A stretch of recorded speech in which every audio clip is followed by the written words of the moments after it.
Sema wakati huu hata hospitali zetu zinafanya vizuri, na sio Vihiga peke yake. Hata ukiuliza hao wenzangu watakuambia tangu shaingie sasa pesa inaenda direct kwa kila sahanati, kwa kila health facility, na hiyo pesa inatumika pale pale. Na ni kwa sababu president wakati aliona kwamba we want universal health care, walileta mswada kwa bunge ya Facility Infrastructure Act ambayo inafanya kwamba inasema kwamba pesa ambayo inatokana na ile services kutoka kwa hospitals pale sirudi pale.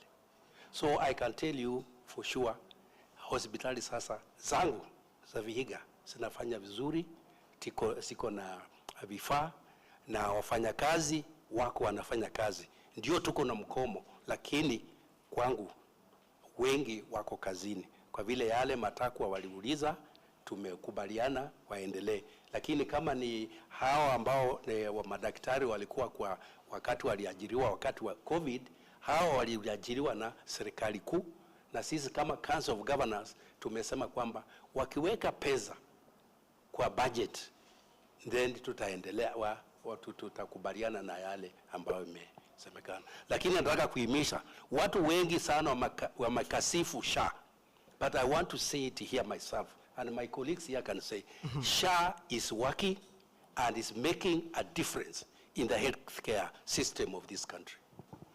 Asante. Swali langu nitarejea kwako kwa mkuu wa mawaziri nchini. Serikali ya Kenya Kwanza, serikali yake Daktari William Samoei Ruto imeweza kuahidi kupunguza visa vya ufisadi nchini. Wewe kama mkuu wa mawaziri nchini, swala gani ama hatua gani umechukua kuhakikisha kwamba pesa za umma zinatumika ipasavyo katika wizara zote nchini?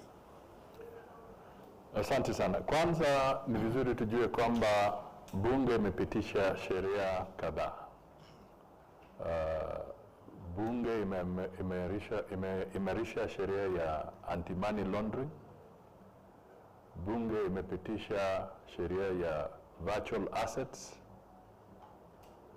Bunge tighten sheria za counterfeit, mambo ya counter terrorism, yaani pesa kutumika kwa njia mbaya na kadhalika. Na pia tumeona umaarufu ukiongezeka kwa ofisi ya Controller of Budget, inaongezeka kwa Auditor General's Office. Alafu tumeona kamati za bunge ambazo zinahusika na mambo ya accountability zinasukuma sana. Mimi kwa